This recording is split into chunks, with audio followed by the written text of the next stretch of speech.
All right.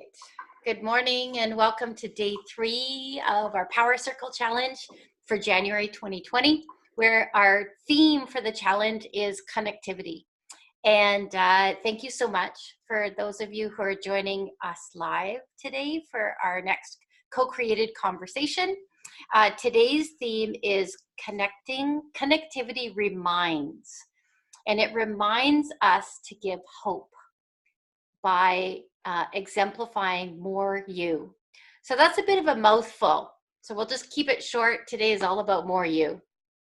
And I'm going to welcome our guest co-facilitator today, Kathy McCrum from Regina. Morning, Kathy. Hello. Hello. Thank you so much. Yeah, my pleasure. Being here this morning. Excited to have this conversation with you because, quite honestly, this concept is yours. Is yours that I've been having a lot of fun with you. So I'm just going to set a little bit of context for today, and then we're going to dig right in. I was doing a little bit of research before today so that I would have something intelligent to kick us off with. And what I found, I think we've all heard that saying or the quote, you're most like the 5 people that you spend the most time with. And I always jokingly add to that, which is basically why I've made my career a hunt to surround myself with Canada's most powerful, awesome, positive women, because I fully believe the quote. But I also wanted to share with you some additional research that I found. It is from a Harvard researcher. His name is David McClelland.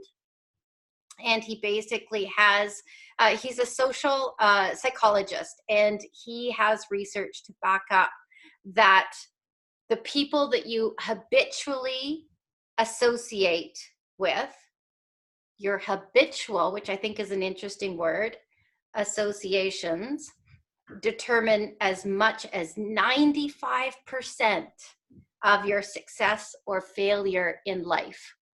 So that really crystallizes it. It's those we habitually spend our time with and associate with that have as much as 95% influence on our success or our failure in life. So I find that super interesting, which is why we're going to dig into today's conversation. And Kathy, I'm just going to ask you to kick it off and in your words, explain kind of what this more you concept means to you and maybe where it came from or how come it's bubbled up right now in your life at this point on your leader path.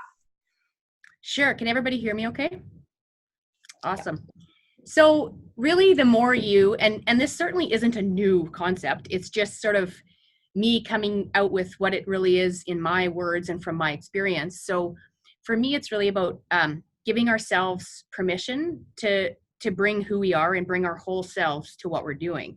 And that sounds pretty obvious, I suppose, but I think over the years, I started my career, and when I talk, I'm really talking with a corporate hat on, but this is very real, and it has shown up, big time in my personal life as well, and that could come out more today. But I really started, I think, down this whole path early on in my career. So I started with the railway when I was really young, and I remember sitting around the table at a pretty young age with some heavy hitter senior leaders. And I wouldn't say that I was necessarily afraid because I had a ton of support, but I remember just not saying much, but yet I would have some things to say. So it actually wasn't until one of my sort of leaders at the time, he started really getting to know me because I didn't hold anything back with him. And he always said, you're a bit quirky. And he really started to see my personality and saw, like, I led a team at that time, and he saw, like, I really saw how just, me being me was able to kind of, accelerate and help these other people. So what he started doing when I was sitting in some of these meetings with some of these senior leaders, he started putting me on the spot and didn't really tell me. And he'd say, what do you think? And at first I was like, geez, like, and then I would always circle back with him after, but it really kind of forced me, and I'm so grateful that at that time in my life, I had somebody that was going out on a limb for me like that, because I don't know if I would have said the things I needed to say or thought I should be able to say. And it really, really quickly allowed me to, see the value and gain confidence that is so important when you're, and foundational, right? So I really did carry that through. But of course, I still have little moments now where, you sit there and you're thinking, should I just kind of express what I want to say? Should I express how I'm feeling right now? And I kind of have this little study it's ongoing, a study in the back of my head, and I sort of keep track, and I'm always reflecting back and asking myself questions like, did I, show up the way I should have showed up? Did I show up as truly as me? Were there things that I left on the table or didn't say maybe because of fear? Because I'm very interested to hear from the rest of you today, if we have some time, just about that whole concept of fear and what others might think. Because as mature as we can be in our careers or our lives, it still shows up, or it still shows up for me. And even, I've had people say, you come across so confident, and I am confident, but I would say there's still times where that kind of creep in there, and I'm just so aware of it now. I've also done little experiments, and I lean on my peers here at work, and I've had some chats with them. Some of what I sometimes think are my weaknesses, and I think I should hold back, or I think maybe I'm doing too much of, they have the complete opposite perception. And they say, oh my gosh, you are bringing something that we've never seen before, and don't keep doing that. And you're being who you are, and you're making us laugh, and you're making us realize that, it's okay. Because I'm working in a very traditional, I'll say old school environment at times. We're getting there, but when you look around the table, there's not a lot of people like me. And so thankfully it's being embraced for the most part, but I'm just so interested in that whole fear and why it's there. And I think it's probably more than likely there for different reasons for different people. But I've learned over the years that really not to fear. And sometimes when I'm most afraid and I go out on the limb and I say whatever I need to say, or I do what I think I should do, I actually end up getting recognized, or that's when, and not even that's important, but that's when I really can feel like I'm helping others the most, is when I've actually grabbed onto that fear and just gone for it. And I truly don't think as a whole we allow ourselves to be ourselves, or bring that more you as much as we could. And that's my take on it. That's your opener. That's awesome. And so I just want to reflect back a couple of key points that Kathy made that I want to make sure don't escape us. So maybe make a couple of notes. Really, the conversation today is to just have us explore what are we happy with how we're showing up in our interactions. So again, along the lines of connectivity, we're not necessarily judging, but are we really amping up the connectivity and the potential of that connectivity by how we are showing up?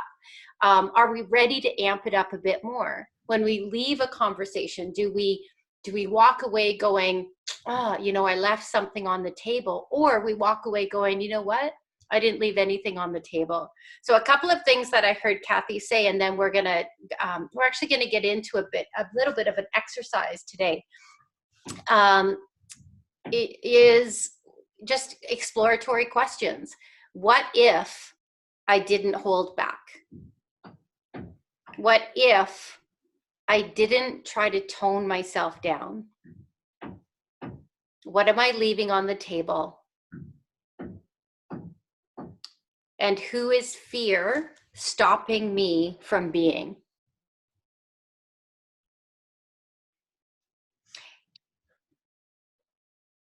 So we have just a little exercise that I'm going to ask Kathy to kind of run us through, and it's just some self-reflection. We'll open it up to any comments or questions that you might have from anything that might come up for you. But it is just that relationship between more you amping it up and what is or might be holding us back. So Kath, I'm going to let you run us through that exercise if you don't mind. Yeah, and maybe just before we do that, something that I'll add, just to jump on what you were talking about, and the theme is connectivity. Something else that I've really become aware of and keep thinking about and realizing is that when I allow myself to be me and to really be more me, that's when I'm most connected.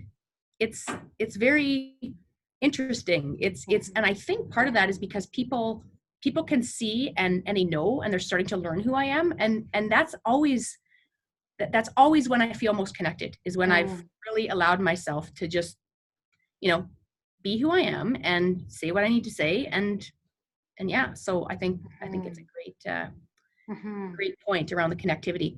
Cool. So, I mean, maybe we can just start with this whole fear side of the equation.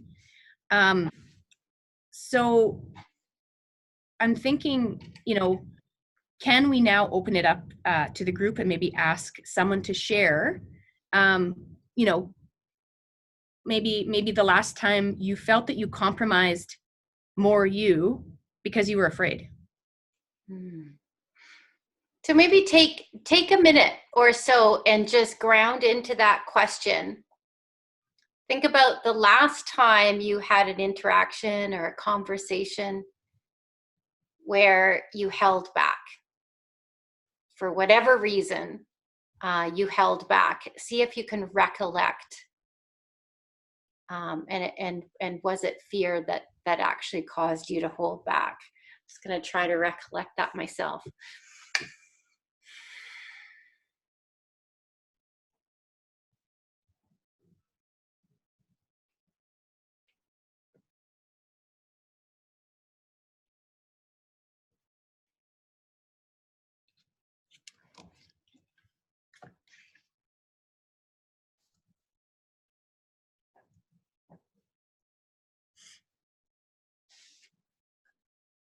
And it may not be, real fear, but even think about when you had a lack of self-trust, or maybe you're anticipating, anticipation. I can share one if you guys want. Yes. So recently I had a client who, when we did the work and we kind of reported back, we were really, really clear, and really bold and really blunt in the statements, just being really transparent and honest with what we saw, the employees. And the client actually then, a few days later, and as we were progressing into the next phase of work, said to the other, to the partner I was working with, we don't want Kelly involved as we go forward. And he said, well, why not? What has happened? And they said, she's too heart-centered. We need to leave the feelings aside. And I was like, okay. So it was clear that he stood up and said, no, she will continue to be involved. And so the next time I walked into the room, and it wasn't my feelings, what I was basically saying to them is to say, your employees are in jeopardy. Your employees are living and breathing a toxic environment. And to the point, there was some really serious stuff going on. And I was just honest with them. I said, it almost made me want to cry. How terrible the stories were when we walked out of the room. And that's exactly what I said to them. If that was too heart-centered, sorry. But the next time I walked into the room and I worked with them, I held back. It changed my perspective, which I knew in my own realm was really bothering me. And then I actually kind of started to be a dick. But unfortunately, and they responded to that. And I'm like, okay, But really, really still, and knowing that going in with when the client hired us, very much a boys club. Very, very much boys club. I'm like, well, I guess I put that hat on when I work with them. But it bothered me, right? Because I'm like, well, you're not truly giving your employees what they need, and you're not coming at it from the right perspective if you're not seeing the danger. But it's seeming to work. I'm seeming to get through with them to see that they have toxicity by being a bit of a dick. Interesting. And you do, sometimes you do have to adjust. So, I mean, I think you're just, trying to figure it out as you go. If my question is, if you had to go through that same situation again, would you do anything differently? No, Mm-hmm. I wouldn't, because I was who I felt like the first time. I was who I needed to be. I wasn't emotional in it. It wasn't like my emotion coming through, whatever. It was just how they had interpreted it, and I wouldn't have changed it. Yes, I've had to change my trajectory, but I wouldn't have changed starting point. Yeah. Interesting. Yeah, I'm just reading a note from Christina Kelly's situational leadership. So you came out. You came out, definitely in all of you, and then you adjusted, but you came out true to yourself. And yeah, and I love what Christina says, right? My head, my heart, and my gut. I still needed to encounter that. It was just how it was delivered. Interesting. The power of the gut too, right? Anybody else? I'm curious. I'd like to hear a few shares. We've got about 10 more minutes. Like, if you feel comfortable, and just unmute yourself. Yeah. Okay, mine's short. I'm great with women. In a big room of women, I can speak. When it's all men, I don't want to be seen as stupid.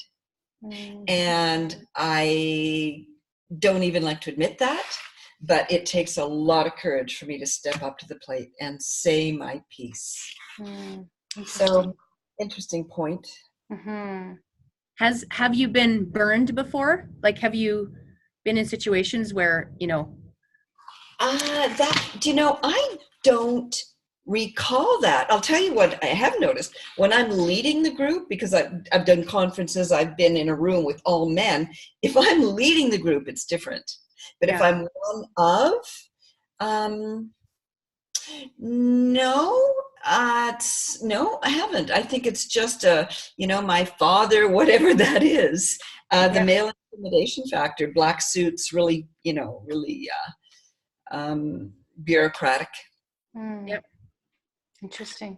I don't do it as much now, actually. I mean, I'm at the airport, but all the old men are kind of old grumpy men. It's really easy for me to see myself.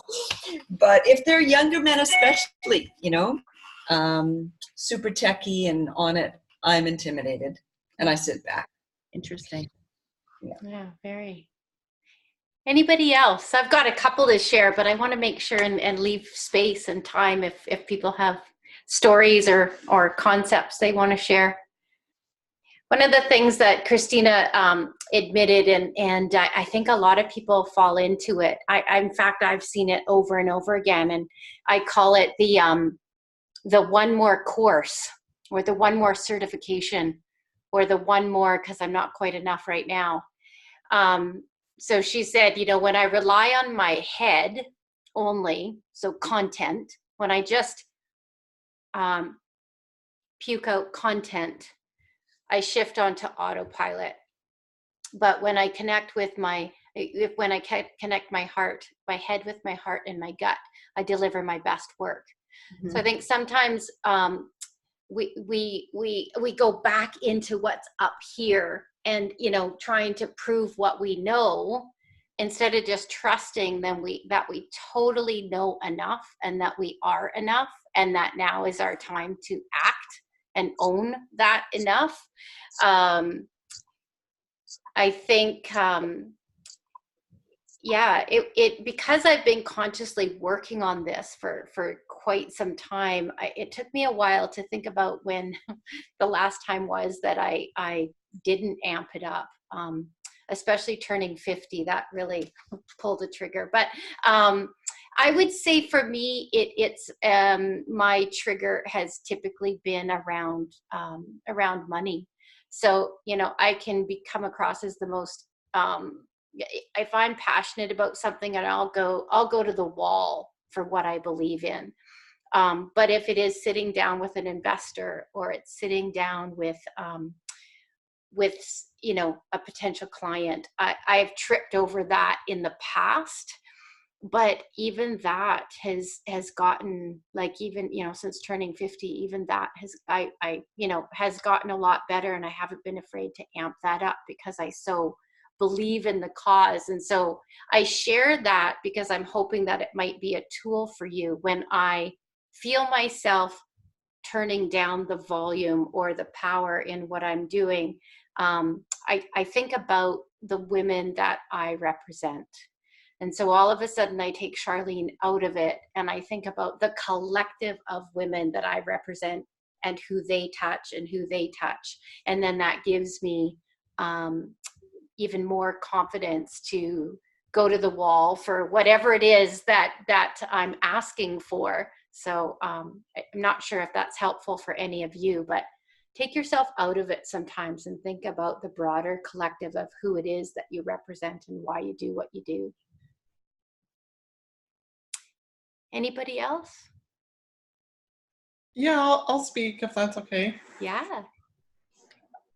I guess I'm just observing myself right now and thinking about how I'm responding to various different situations. Sometimes where I felt I overstepped, and then the next time I notice I leave things behind. And so just noticing that back and forth, and I think it's perfectly natural.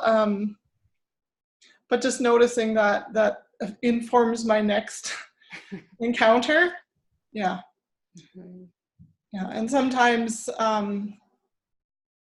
realizing that being quiet can also allow the natural evolution to come forward in a conversation or in an interaction, and that has real worth too.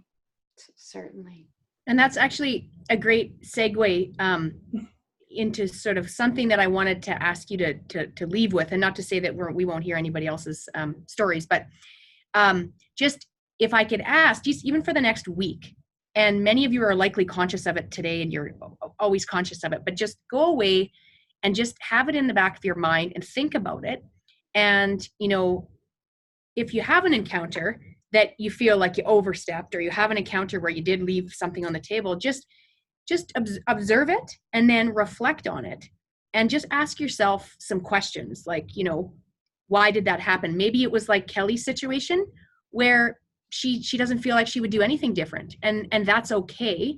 Did she maybe compromise how she was feeling, or her a little bit, but at the same time not at a horrible price that, you know, you also have to do business, right? So you got to kind of be a little bit flexible. But I find that that after I'm in a situation and I really just try to reflect back and challenge myself and ask myself some of the questions, it becomes so clear on, you know, what I can potentially do next time and what I learn from it. And so I mean, that was a excellent sort of example. Mm-hmm. It totally was, because it's not saying that this is like the be all and end all. It's just to be aware of it and to adjust it. I just wanted to add a quick point to what Karen said, and then we'll take a second, just wrap. But I think being more you in an interaction or an exchange, I totally get it. It doesn't mean you're talking all the time and you're, you know, boisterous necessarily. It just means that you're wholly there. One of the most positive and powerful techniques I use in an interaction is pausing. The power of the pause.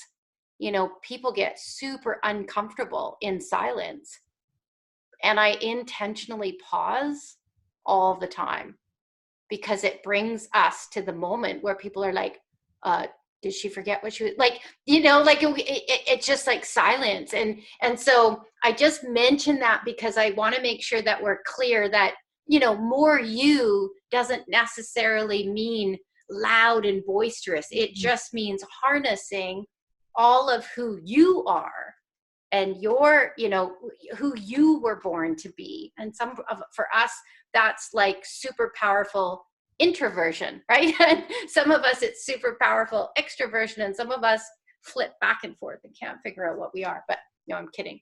So I just wonder, Kath, do you have any final thoughts? And then I'm just going to leave us with a little bit of homework for next time. I don't think so. And I'm just reading the additional comments here. I just think it's really good dialogue, and I'd love to kind of, you know, talk again about this in a quarter from now. But I don't think I have anything else to add. Awesome. Well, I love your concept, and I'm so grateful that you've kind of brought it back to the surface. Well, I think thank you for being here today. What you'll see in your homework, in your journal, is just little things, but, you know, we've been playing with that concept of 10% more. So what might 10% more look like for you? And in what areas is that for you? If you're just to kind of think about 10% more. So it might be 10% more reflection, might be 10% more pauses. It might be 10% more preparedness. It might be 10% more clarity and volume when you speak, because actually what you speak is super important. You're actually just speaking too softly. Might be 10% more water. It might, so I mean, so I just encourage you to think about what resonates for you is like, and it again is just about sitting down and listening to what is kind of percolating inside of you to amp up just 10% more over the next 30 days, and observe it, experiment with it. And that's the homework that you'll find in your journal. Thank you so much for being here today. If you have any other reflections or comments for Kathy or for the group, please share them in our Facebook group. Thank you, ladies. Thanks so much for being here today. Thank you. Bye, everybody. Talk to you soon. Bye-bye. Bye.